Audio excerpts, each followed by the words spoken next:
जय हिंद। नमस्कार फ्रेंड्स, ज्योति क्लासेस में आप सभी का एक बार फिर से स्वागत है।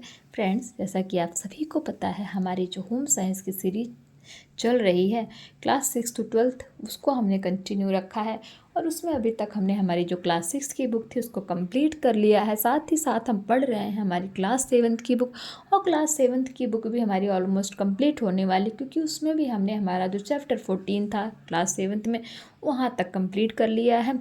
तो फ्रेंड्स, आप सभी से रिक्वेस्ट है, बने रहिए हमारे साथ। और इस सीरीज को करने का जो मेन टारगेट है, आप सभी को पता है हमारा टारगेट है अपने लक्ष्य तक पहुंचना। हम और हमारा लक्ष्य क्या है?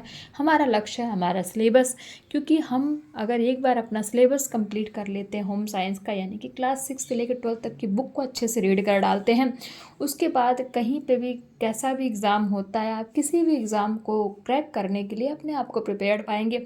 और हाँ फ्रेंड्स, और साथ ही साथ जो अभी यूपी टीजीटी पीजीटी का जिन्होंने भी फॉर्म फिलअप किया था 2022 में, उन सभी की जो एग्ज़ाम डेट आ गई है, आप सभी को पता होगा जो तैयारी कर रहे होंगे, तो वो एग्ज़ाम डेट आ गई है। तो उसमें भी आप लोगों को ये जो सीरीज चल रही है काफ़ी आपको हेल्प कराएगी, जिससे कि क्या है, आपका रिवीजन अच्छे से हो जाएगा। तो फ्रेंड्स, अगर वीडियोस अच्छी लग रही हो तो चैनल को सब्सक्राइब कीजिए, बेल आइकन प्रेस कीजिए और इस वीडियोस को ज़्यादा से ज़्यादा अपने फ्रेंड के साथ शेयर कीजिए, जिससे कि क्या हो, उनकी भी पढ़ाई कंटिन्यू हो सके। और हाँ, अगर अभी तक आपने हमारी क्लास 6 की जो हमने कंप्लीट की है बुक, उसकी वीडियोस नहीं देखी है, और क्लास 7 के हमने जहाँ तक चैप्टर कंप्लीट किए नहीं देखा, तो फ्रेंड्स टेंशन वाली बात नहीं, आप प्ले लिस्ट में जाइए, वहाँ पे आपको क्लास 6 के जितने भी चैप्टर हैं और क्लास 7 के जहाँ तक हमने कंप्लीट किए, उन सारे ही चैप्टर के वीडियोस टॉपिक वाइज आपको बहुत ही अच्छे से कराए गए हैं और बहुत ही इजी लैंग्वेज में, जिससे कि आपको हर पॉइंट जो है अच्छे से समझ में आए। तो प्लीज़ फ्रेंड्स, आप प्ले लिस्ट में जाइए और वीडियोज़ को आप वहाँ से वॉच कीजिए। और हाँ, जैसे सीरीज़ वाइज कराया गया, एज इट इज़ आप सीरीज वाइज अगर आप वीडियोस देखते हैं तो उससे आपको ज़्यादा बेनिफिट मिलने वाला है, उससे ज़्यादा आपको समझ में आएगा। तो फ्रेंड्स, और वीडियो अगर अच्छी लगे तो प्लीज़ वीडियोस को पूरा देखिए, आधा अधूरा मत देखिए, क्योंकि आधा अधूरा देखेंगे तो समझ में नहीं आएगा। वैसे तो बुक तो है ही है, मुझे पता है बुक थोड़ी बोरिंग लगती है, तो बट कोई नहीं, अगर पढ़ना है तो शॉर्टकट का तो कोई है ही नहीं है। शॉर्टकट तो हम कुछ बोल ही नहीं सकते कि नहीं फ्रेंड्स आप ये कर लो वो कर लो, है आपका फटाफट हो जाएगा, ऐसे कुछ नहीं होने वाला है। बुक तो आपको पढ़नी ही पढ़नी पड़ेगी। अगर आपको सचमुच नौकरी लेनी है, सचमुच आपको एग्ज़ाम क्रैक करना है, तो बुक तो पढ़ना ही पढ़ना पड़ेगा। तो यही सोच के साथ हमने ये सीरीज स्टार्ट की। आप जाइए, वीडियोस देखिए, उससे आपको काफ़ी हेल्प मिलने वाली है। जो इन्होंने अभी बेस जिनको अपना बनाना है उनके लिए भी काफ़ी हेल्पफुल है, और जो अभी जो है रिवीज़न करेंगे, जो मतलब जिनका भी यूपी टीजीटी पीजीटी का एग्ज़ाम है, उनके लिए भी काफ़ी हेल्पफुल ये वीडियोज़ होने वाली है। तो प्लीज़ सीरीज़ में बने रहिए और अपनी पढ़ाई कंटिन्यू रखिए। चलिए फ्रेंड्स, ज़्यादा बातें नहीं करते, स्टार्ट करते हैं आज की क्लास। आज की क्लास में जैसा मैंने आपको बताया, आज हम पढ़ने वाले हैं चैप्टर 15, और चैप्टर 15 में हम देखने वाले हैं क्या, बुनाई कला, इट मीन्स निटिंग। निटिंग क्या होती है, हमने क्लास 6 की बुक में भी पढ़ा था। इसीलिए मैं आपसे कहती हूँ, जब भी आप हमारे न्यू व्यूवर्स हैं, हमारे साथ नए जुड़ते हैं, तो पुराना टॉपिक एक बार आप पुरानी वीडियोस जो हमने क्लास 6 में पढ़ा उसको पहले आप देख करके तब इनको देखा करिए, जिससे कि आप दोनों के बीच में क्या करेंगे, कनेक्शन बना पाएंगे, दोनों ही पॉइंटों को आपस में आप कनेक्ट कर सकते हैं। तो प्लीज़ चलिए चलते हैं। सिलाई कढ़ाई के सामान बुनाई करना भी एक कला है, यानी कि जैसे सिलाई पढ़ा हमने, कढ़ाई पढ़ा ना, ये सब हमने पढ़ा प्रीवियस वीडियो में देखा। तो बुनाई भी क्या है, एक कला है। एक कुशल गृहिणी के लिए बुनाई कला का ज्ञान भी आवश्यक है। अधिकांश बालिकाएं अपनी माताओं व परिवार की अन्य स्त्रियों को बुनाई करता देखकर ही क्या करती हैं, स्वतः बुनना सीख जाती हैं। स्वतः मतलब स्वयं, अपने आप ही। अगर वो किसी को बुनता हुआ देखती हैं तो वह बुनाई कला सीख जाती हैं। बुनाई कला का अर्थ क्या होता है, इट मीन्स बुनाई कला होता क्या है, देखते हैं। ऊन के फंदे डालकर सलाइयों द्वारा अपनी रुचि के अनुसार बुनकर वस्त्र तैयार करना तथा उसे आकर्षक नमूनों से सजाना ही क्या है, बुनाई कला है। गृहिणी इस कला का ज्ञान प्राप्त करके कम खर्च में सुंदर गर्म वस्त्र तैयार कर सकती है। भारत देश विभिन्न ऋतुओं वाला देश है, अतः बदलते हुए मौसम के साथ साथ खान पान तथा पहनने वाले वस्त्रों में भी बदलाव करना आवश्यक हो जाता है। गर्मी के मौसम में हल्के सूती वस्त्र तथा सर्दियों में ऊन से बने गर्म कपड़ों का प्रयोग किया जाता है। Sweater, cardigan, pullover, jacket, blouse, दस्ताने, मोजे, स्कार्फ, टोपी, शॉल आदि वस्त्र घर पर ही बुने जा सकते हैं। अब देखते हैं बुनाई की विधियाँ कि बुनाई की कितनी विधियाँ हैं, कितने मेथड हैं। ऊनी वस्त्र बुनने की 2 विधियाँ हैं। कौन सी? हाथ से बनाना और मशीन से बनाना। यानी कि जब भी आपसे कोई पूछे कि बुनाई कितने प्रकार से की जा सकती है, 2 प्रकार से हाथ से बुनाई की जा सकती है और मशीन द्वारा भी बुना जा सकता है। अब हाथ से कैसे बुनाई होती है देखते हैं। हाथ की बुनाई में 2 या 4 सलाइयों का प्रयोग करके ऊन से अपनी आवश्यकता अनुसार नाप और पसंद के अनुसार वस्त्र बुने जा सकते हैं। सलाइयों से बुनाई करना एक सरल कार्य है। हाथ से बुने हुए वस्त्र अपेक्षाकृत सस्ते होते हैं। ऊन की मोटाई के अनुसार ही सलाइयों की भी मोटाई निश्चित की जाती है। नंबर 2, मशीन से बुनना। व्यापारिक स्तर पर ऊनी वस्त्र बुनने के लिए मशीन का प्रयोग करते हैं। यह लंबे आकार की मशीन होती है। इसमें ऊनी स्वेटर अति शीघ्र बुनकर तैयार हो जाते हैं। ये 2 प्रकार की होती है। कौन सी? जो मशीन से बुना जाता है ये 2 प्रकार की होती। कैसे? नंबर 1, इसमें बुनाई पुस्तक में पढ़कर मशीन में लगे बटन व डायल की संख्या अनुसार डाली जाती है। नंबर 2, इसमें बुनाई के कार्ड लगाए जाते हैं। जिस बुनाई का कार्ड मशीन में लगाया जाता है स्वेटर में वही बुनाई पड़ जाती है। यह मशीन महंगी होती है। तो आपने देखा कि क्या देखा 2 तरह से देखा ना। एक में है कि बुनाई पुस्तक में पढ़कर मशीन में लगे बटन व डायल की संख्या के अनुसार डाली जाती है। और दूसरे में क्या देखा? बुनाई के कार्ड लगाए जाते हैं। जिस बुनाई का कार्ड मशीन में लगाया जाता है स्वेटर में वही बुनाई पड़ जाती है। यह मशीन महंगी होती है। बुनाई कला का महत्व। प्रत्येक कुशल गृहिणी को बुनाई की कला का ज्ञान होना अत्यंत आवश्यक है। इस कला की उपयोगिता व महत्व को निम्न प्रकार से अभिव्यक्त किया जा सकता है। नंबर 1, बुनाई कला के ज्ञान के द्वारा घर पर ही सुंदर व सस्ते ऊनी वस्त्र तैयार किए जा सकते हैं। नंबर 2, खाली समय में वस्त्र बुनकर गृहिणी अपने समय का सदुपयोग कर सकती है। नंबर 3, नन्हे शिशुओं के लिए घर पर हाथ से बुने हुए वस्त्र अधिक सुविधाजनक रहते हैं। पहनने वाले व्यक्ति की पसंद के अनुरूप वस्त्र बुनकर तैयार किया जा सकता है। नंबर 5, बुनाई कला को व्यावसायिक रूप में अपनाकर गृहिणी धन अर्जित कर सकती है। नंबर 6, बुनाई कला के ज्ञान से क्या होती है? धन की बचत होती है। तो आपने देखा बुनाई कला का कितना महत्व है। अब देखते हैं बुनाई के लिए आवश्यक हमारी सामग्री, यानी कि जब हमें बुनाई करनी हो तो उसके लिए हमें क्या क्या चाहिए। सबसे पहला तो ऊन चाहिए।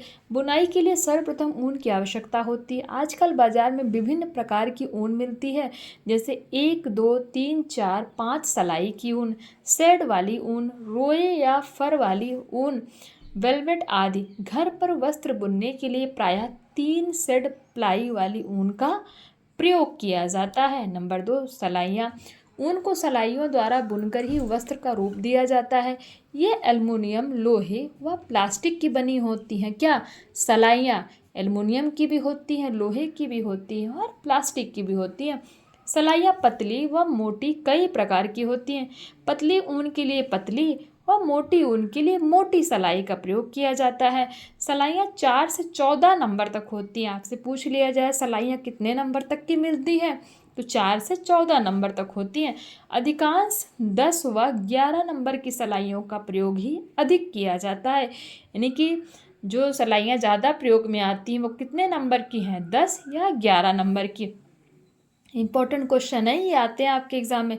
बॉर्डर तथा गले की पट्टी आदि बनाने के लिए 12 व 14 नंबर की सलाई का प्रयोग किया जाता है। यानी कि अगर बॉर्डर बनाना हो और गले की पट्टी बनाना हो तो उसके लिए कितने नंबर की सलाई लगेगी? 12 और 14। नंबर 3, सुई। जब ऊनी वस्त्र बुनकर तैयार हो जाता है तो उसे सिलने के लिए, इट मीन जब उसको सिलेंगे तभी तो आपस में ज्वाइंट करेंगे ना, तो सिलने के लिए सुई की आवश्यकता पड़ती है। इसके लिए मोटी नोक वाली तथा बड़े छेद वाली सुई का प्रयोग किया जाता है। Number 4, crochet. यह लोहे, प्लास्टिक व एल्युमिनियम का बना होता है तथा बुनाई के लिए काम आता है।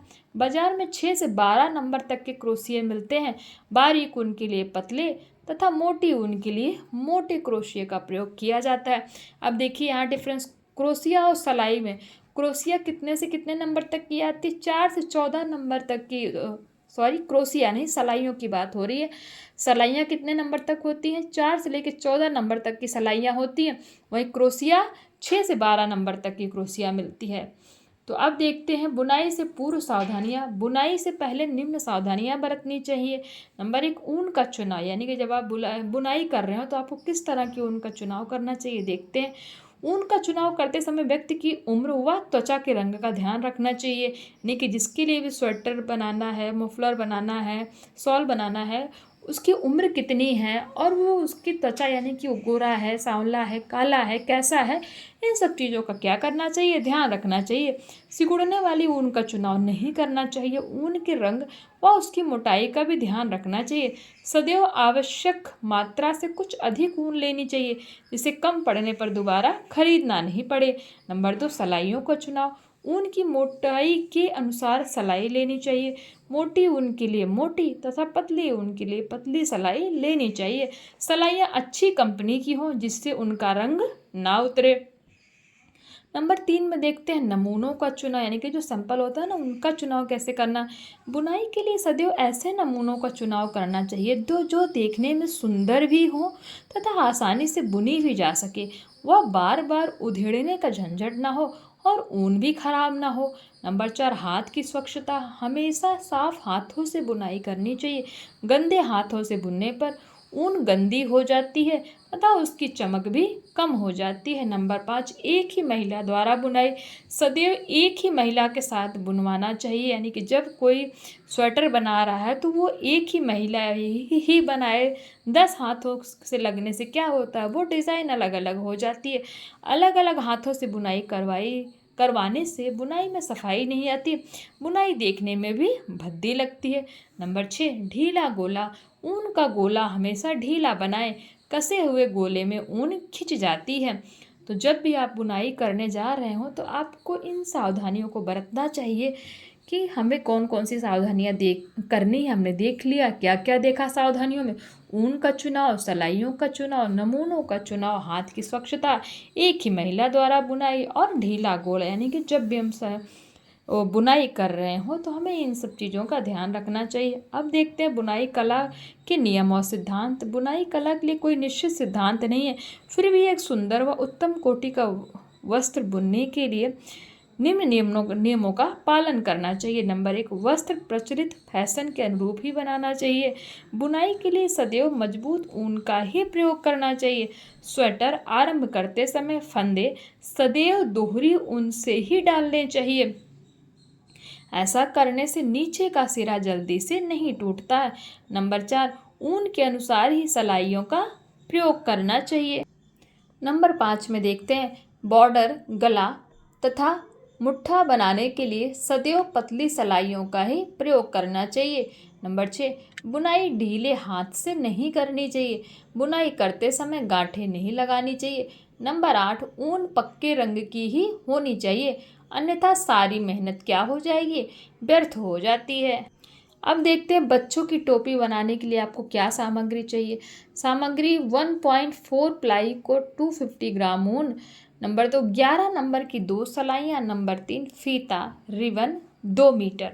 बुनने की विधि, बच्चों की टोपी 2 प्रकार से बुनी जाती है। कुछ गृहिणियाँ बच्चों के चेहरे के चारों ओर का नाप लेकर उसी हिसाब से फंदे लेकर उसे सीधा दोहरा करके पल्ले की तरह बुन लेती हैं, फिर पीछे से सीधी सलाई कर देती हैं और आगे वाले भाग में फीता डाल देती हैं।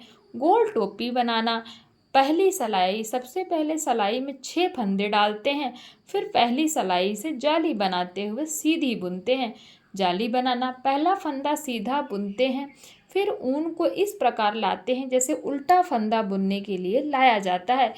इसके पश्चात ऊन को सलाई के ऊपर से आगे लगाकर दूसरा फंदा सीधा बुनते हैं। इसी प्रकार अन्य चारों फंदे बुनते हैं। अब देखते हैं दूसरी सलाई। दूसरी सलाई उल्टी बुनते हैं, यानी कि जब दूसरी सलाई से बुनते हैं तो क्या करते हैं, उल्टी बुनते हैं और जो धागे बीच बीच में आते हैं उन्हें भी फंदा मानकर उल्टे फंदे के समान ही बुनते हैं। इससे प्रत्येक धागे के नीचे एक छेद सा बन जाता है और फंदे भी 12 हो जाते हैं। इस प्रकार जाली बन जाती है। जब फंदे 12 हो जाएंगे तो क्या होगा, जाली बन जाएगी। तीसरी सिलाई देखते हैं। तीसरी सिलाई पहली की भांति ऊन आगे करके जाली बनाते हुए सीधी बुनते हैं। इस प्रकार सिलाई पर 18 फंदे हो जाते हैं। चौथी सिलाई दूसरी सिलाई की तरह उल्टी बुनते हैं।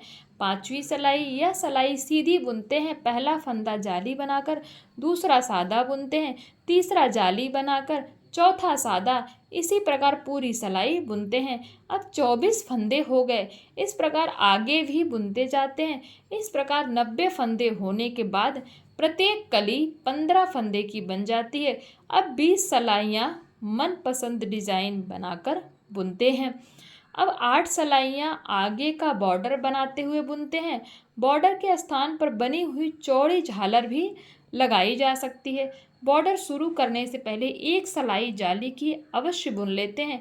इस जाली में फीता डालते हैं, टोपी को सिलकर गोल बना लेते हैं, ऊपर के भाग में फंदा लगा देते हैं। तो फ्रेंड्स, ये जो आपको दिख रहा होगा ना, क्या पहली सिलाई, दूसरी सिलाई, तीसरी सिलाई, तो आई होप आपको ये अभी समझ में नहीं आ रहा होगा, क्योंकि मैं तो सिर्फ थ्योरी करा रही हूँ आपको। ये एक्चुअल में प्रैक्टिकल जब आप इसका करोगे ना, ये प्रैक्टिकल में ये सब पढ़ाया जाता है तो आपको अच्छे समझ में आएगा। आप थ्योरी इसकी समझ लीजिए और उसी के हिसाब से अपना जो है माइंड में फीड कर लीजिए कि किस तरह ये होता है। तो ये प्रैक्टिकली कराया जाता है। ये तो मैंने थ्योरी आपको बता दी है। देखते हैं बच्चे का पुलोवर किस तरह बनता है। सामग्री 3 पलाई की 150 ग्राम ऊन तथा 11 और 90 नंबर की एक एक जोड़ी सिलाइयाँ। विधि: सबसे पहले किसी अन्य बच्चे के स्वेटर के बॉर्डर के गोल घेरे को नापकर उसके फंदे गिन लेते हैं। माना 140 फंदे आते हैं, अतः प्रत्येक पल्ले में 70 फंदे डाले जाएंगे। ये फंदे 11 नंबर की सिलाइयों से डाले जाते हैं। अब 8 सेंटीमीटर का चौड़ा बॉर्डर बुन लेते हैं। अब जो बुनाई डालनी है उसे डाल लेते हैं या उल्टी सीधी सिलाइयाँ बुनते जाते हैं और प्रत्येक 2 सेंटीमीटर के बाद दोनों ओर एक एक फंदा बढ़ा लेते हैं। जब स्वेटर की फुल लंबाई का 2/3 भाग बुन जाए तो मुट्ठे घटाते हैं। साधारणतया मुट्ठे से पहले 20 या 22 सेंटीमीटर तक बुनते हैं। अब देखते हैं मुट्ठी की शेप और गला। सीधी सिलाई के प्रारंभ में 3 फंदे घटाते हैं और उल्टी के प्रारंभ में भी से 3 फंदे घटाते हैं। फिर सीधी में 2 और उल्टी में भी 2-2 फंदे घटाते हैं। अब 5वीं सीधी सिलाई पर 1 और छठी उल्टी पर भी 1 फंदा घटाते हैं। अब 5 सेंटीमीटर बिना फंदा घटाए हुए बुनते हैं। फिर 22 फंदे बुनते हैं। अब फिर आगे एक एक करके फंदा बुनते हैं और घटाते जाते हैं। अब इधर 18 फंदे रह जाएंगे तो घटाना बंद कर देते हैं। अब एक ओर के फंदे पिन पर उतार लेते हैं। अब दूसरी ओर से बुनते हैं। गले की तरफ 3-2-1 करके मुट्ठी की भांति घटाते हैं। मुट्ठी की ढलान देने के लिए गले से मुट्ठी की ओर बुनते हैं और वापस उल्टी सिलाई बुनने के लिए लौटते हैं। तीसरी सीधी सिलाई पर सारे फंदे बंद कर देते हैं। इसी प्रकार दूसरी ओर मुट्ठे का ढलान बुनते हैं। आगे का पल्ला देखते हैं, यानी कि जब स्वेटर का क्या करना है, ये पुलोवर बना रहा है ना, इस स्वेटर को ही पुलोवर यहाँ पे बोला जा रहा है। तो इसके लिए क्या करते हैं, आगे का जब पल्ला बनाते हैं तो देखते हैं आगे का पल्ला पीछे के पल्ले के समान बुना जाता है।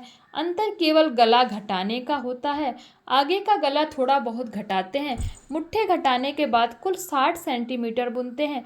अब बिल्कुल बीच के 12 फंदे घटा देते हैं तथा गले की ओर प्रत्येक सिलाई पर क्रमशः 4-3-2-1 करके फंदे घटाते जाते हैं। इसे भी पीछे के पल्ले के मुट्ठे के बराबर लंबा बनाते हैं और फिर मुट्ठे का क्या करते हैं, ढलान बनाते हैं। अब देखते हैं आस्तीन कैसे बनानी है। आस्तीन के लिए 10 फंदे डालते हैं तथा 2 सेंटीमीटर चौड़ा पल्ले जैसा बॉर्डर बुनते हैं। अब प्रत्येक 5 सेंटीमीटर के बाद एक ही सिलाई से प्रारंभ करते हैं और अंत में एक एक फंदा बढ़ाते हुए बगल तक बुनते हैं। अब फंदे घटाना शुरू किया जाता है। पहली सिलाई में दोनों ओर 4-4, दूसरी सिलाई में 2-2 फंदे घटाते हैं। अब दोनों ओर से एक एक फंदा घटाते हुए तब तक बुनते हैं जब तक कि 1/2 फंदे शेष ना रह जाएं। अंत में सब एक साथ बंद कर देते हैं। इसी प्रकार दूसरी आस्तीन को भी बुनते हैं। अब देखते हैं क्रोशिया की कला का अर्थ क्या है, यानी कि क्रोशिया की आर्ट कैसे किया जाता है देखते हैं। जैसे कपड़ों की सिलाई के लिए सुई, धागे और बुनाई करने के लिए सलाइयों की आवश्यकता होती है, उसी प्रकार क्रोशिया की बुनाई करने के लिए क्रोशिया की आवश्यकता होती है। इसी उपकरण से बुनाई की जाती है। अतः क्रोशिया की कला से तात्पर्य उस बुनाई से है जो क्रोशिया एवं ऊन की सहायता से अथवा क्रोशिया एवं धागे की सहायता से संपन्न की जाती है। क्रोशिया द्वारा हम सूती, ऊनी और रेशमी वस्त्रों को सजा सकते हैं। क्रोशिया की बुनाई स्वेटर, फ्रॉक आदि पर करके तथा क्रोशिया से बेल बनाकर या उनके किनारों को सजाया जा सकता है। क्रोशिया के प्रकार देखते हैं। बनावट के अनुसार क्रोशिया निम्न प्रकार की होती है। क्रोशिया के प्रकार में हम देखते हैं, बनावट के अनुसार क्रोशिया निम्न प्रकार की होती है। नंबर 1 स्टील की क्रोशिया, नंबर 2 एरो की क्रोशिया, नंबर 3 हाथी दांत की क्रोशिया, नंबर 4 प्लास्टिक की क्रोशिया। यानी कि इतने टाइप की क्रोशिया आपको मिलती है। जिस जिस चीज़ के लिए जैसी क्रोशिया की आवश्यकता हो वैसी क्रोशिया आप ले सकते हैं। क्रोशिया का चयन, सिलाई की तरह क्रोशिया में भी क्या होता है, नंबर होते हैं। नंबरों के अनुसार क्रोशिया भी महीन व मोटी होती है। जैसे हमारी सिलाई होती है ना, वैसे क्रोशिया भी क्या होती है, पतली और मोटी क्रोशिया होती है।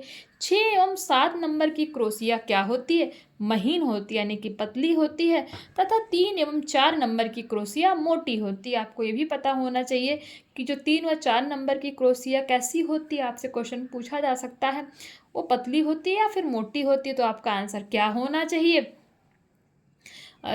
3 व 4 नंबर की क्रोशिया मोटी होती है और 6 और 7 नंबर की क्रोशिया क्या होती है, पतली होती है। महीन क्रोशिया से महीन बुनाई की जाती है। महीन बुनाई में बारीक धागे का प्रयोग किया जाता है। मोटी क्रोशिया से मोटी बुनाई की जाती है और इसमें मोटे धागे का प्रयोग किया जाता है। धागे के अतिरिक्त क्रोशिया की बुनाई के लिए ऊन का भी प्रयोग किया जाता है। यानी कि जो बुनाई की जाती है क्रोशिया से, वो धागे से भी बुनाई की जाती है क्रोशिया से, और ऊन की भी बुनाई क्रोशिया के माध्यम से की जाती है। क्रोशिया की बनावट, क्रोशिया की बनावट कैसी होती है देखते हैं। क्रोशिया के निम्नलिखित 2 भाग होते हैं, कौन से। Number 1 handle. हैंडल क्रोशिया का मोटा भाग हैंडल कहलाता है। यानी कि जो क्रोशिया होता है उसका जो मोटा भाग होता है उसको हम क्या बोलते हैं, हैंडल कहलाता है। इसे हाथ की उंगलियों में दबाकर क्या की जाती है, बुनाई की जाती है। किसको, हैंडल को, जो आपकी हाथ की उंगलियां हैं इसमें दबाकर क्या किया जाता है, इसकी बुनाई की जाती है। अब देखते हैं नंबर 2 सिरा। क्रोशिया का सिरा पतला होता है तथा इसमें एक नोक बनी होती है। नोक की बनावट को क्या कहा जाता है, हुक के समान होती है। नोक की बनावट कैसी होती है, हुक के समान होती है। अब देखते हैं क्रोशिया द्वारा बुनने की विधि। क्रोशिया का काम करने के लिए सीधे हाथ में क्रोशिया पकड़ते हैं और उल्टे हाथ की पहली उंगली पर अंतिम छोर को चित्र के अनुसार अंगूठे से दबाते हुए हाथ में धागे को क्रॉस के आकार में लपेटते हैं। इसके बाद क्रोशिया के हुक को क्रॉस के नीचे से डालकर लूप फंदा खींच लेते हैं। धागे के छोर को अंगूठे से दबाए रखते हैं तथा अपनी अंगुलियां लूप में से निकाल लेते हैं। धागे के सिरे को खींचकर फंदे की हुक पर क्या करते हैं, कस लेते हैं। तो इस तरह क्या होता है, लूप या फंदा बनाया जाता है। अब देखते हैं चेन बनाना। यह क्रोशिया का आधार, यह क्या है, यह क्रोशिया का आधार टांका है। दाएं हाथ में क्रोशिया लेकर इसे फंदे में डालते हैं और दूसरी ओर क्रोशिया के हुक पर धागे को एक लपेट देते हैं, यानी कि एक बार लपेट लेते हैं। अब हुक में लपेटा हुआ धागा क्रोशिया द्वारा वापस खींच लेते हैं। अब इस नए फंदे में क्रोशिया से चेन के आगे की कड़ी बनाते हैं। आवश्यक लंबाई तक ऐसे ही चेन बनाते जाते हैं। आप ये देख पा रहे होंगे, ये देखिए क्रोशिया है ना, ये आपको दिख रही है। तो क्रोशिया से किस तरह चैन जो है बनाया जा रहा है, आप इसको देख पा रहे होंगे चित्र के माध्यम से। और ये क्या है हमारी, ये क्रोशिया है और ये क्या है, हमारा ऊन है। तो आई थिंक आपको ये समझ में आ रहा होगा। स्लिप स्टिच, चेन बना लेने के बाद फिर चेन के प्रत्येक लूप के किनारे की ओर क्रोशिया के फंदे को बाहर निकालते हैं और आंकड़े में धागे को फंसाकर ऊपर की ओर निकाल लेते हैं। फिर दिए गए चित्र के अनुसार क्रोशिया को पिछले लूप से क्या करते हैं, निकाल लेते हैं। इस प्रकार जंजीर के सभी लूपों को भर दिया जाता है। अब देखते हैं ट्रिपल स्टिच। सबसे पहले चेन बनाते हैं, फिर स्लिप स्टिच की तरह लूप को क्रोशिया पर आगे चढ़ा लेते हैं। इसके बाद चेन के लूप में से क्रोशिया को डालकर धागे को आंकड़े में फंसाते हुए क्रोशिया को ऊपर की ओर निकालते हैं। इस तरह क्रोशिया पर 3 फंदे हो जाते हैं। पहले 2 फंदों में से क्रोशिया के हुक में धागा फंसाते हुए क्रोशिया को फंदे से निकाल कर फंदे क्या करते हैं, गिरा देते हैं। अब बचे हुए 2 फंदों को फिर उसी प्रकार क्रोशिया को बाहर निकाल कर गिरा दिया जाता है। इस स्टिच को क्या कहा जाता है, लॉन्ग स्टिच कहा जाता है। यानी कि पहले 2 फंदों में क्रोशिया से हुक धागा डाला जाता है, फिर इसको क्या किया जाता है, क्रोशिया को फंदे में से निकाल कर फंदे गिरा देते हैं। अब बचे हुए 2 फंदों को फिर उसी प्रकार क्या किया जाता है, क्रोशिया को बाहर निकाल कर गिरा दिया जाता है। इसी प्रक्रिया को क्या कहते हैं, इसी प्रक्रिया को लॉन्ग स्टिच कहते हैं। अब देखते हैं बुलियन स्टिच क्या होता है। इसमें भी पहले चेन बनाई जाती है। अब क्रोशिया पर कई बार धागा लपेट कर फिर क्रोशिया को चेन के पीछे डालकर हुक में धागा फंसाकर क्रोशिया में लिपटे धागे के बीच से निकालकर लूप से बाहर निकाल लिया जाता है। बुलियन स्टिच में क्या होता है, आपने देखा, छल्ला बनाना, सबसे पहले चेन बनाकर उसे पलट देते हैं। अब प्रत्येक पहले 4 फंदों में से 3 दोहरी चेन बना लेते हैं, फिर दोहरी चेन में से हुक को डालते हैं और फिर चेन के फंदों को पकड़कर उसे खींचते हुए एक चेन से बांध देते हैं। इस प्रकार इस क्रिया की पुनरावृत्ति करते हैं। पुनरावृत्ति मतलब इस क्रिया को बार बार दोहराते हैं। तो आपने देखा छल्ला किस तरह बनाया जाता है। तो फ्रेंड्स, ये था हमारा चैप्टर 15। आई होप आपको समझ में आया होगा। जो भी आपको यहाँ पे जो भी कॉन्सेप्ट क्लियर नहीं होगा, क्योंकि उसमें थोड़ा बहुत थ्योरी है जो कि आपको प्रैक्टिकल में ही करने में समझ में आएगा। तो एक बार थ्योरी आप पढ़ लीजिए, उसके बाद प्रैक्टिकल का तो फ्रेंड्स अगर टाइम मिलता है तो मैं, जब ये हमारा कंप्लीट हो जाएगा तो ये जो हमारे पॉइंट्स हैं ना, इनको मैं आपको प्रैक्टिकल, अगर मैं प्रॉमिस तो नहीं करती हूँ क्योंकि टाइम के ऊपर है, और देखती हूँ अगर एक बार टाइम मिलेगा तो इन सबको मैं प्रैक्टिकल में भी आपको करके दिखाऊंगी। नहीं तो आप थ्योरी कर लीजिए, क्योंकि एग्ज़ाम में तो थ्योरी ही आती है। और फ्रेंड्स, अगर मैं इसी पे अभी प्रैक्टिकल करने लगूँ एक एक टॉपिक पे, तो आपको पता है वीडियो कितनी लंबी होने वाली है ना। तो प्लीज़ आप इस चीज़ को समझिए और थ्योरी को आप समझने की कोशिश कीजिए। तो फ्रेंड्स, ये था हमारा चैप्टर 15। आई होप आपकी आज की वीडियो आपको अच्छी लगी हो, चैप्टर समझ में आया हो। समझ में आया तो भी, नहीं समझ में आया है तो भी फिर प्लीज़ अपनी राय हमें कमेंट के माध्यम से अवश्य बताइए। और वीडियोज़ अच्छी लग रही हो तो चैनल को सब्सक्राइब कीजिए, बेल आइकन प्रेस कीजिए और वीडियोज़ को ज़्यादा से ज़्यादा अपने फ्रेंड के साथ शेयर कीजिए, जिससे कि उनकी भी पढ़ाई कंटिन्यू हो सके। इसी सोच के साथ मिलते हैं नेक्स्ट क्लास में। तब तक के लिए जय हिंद, नमस्कार। हंसते रहिए, मुस्कुराते रहिए और एक दूसरे की हेल्प करते रहिए।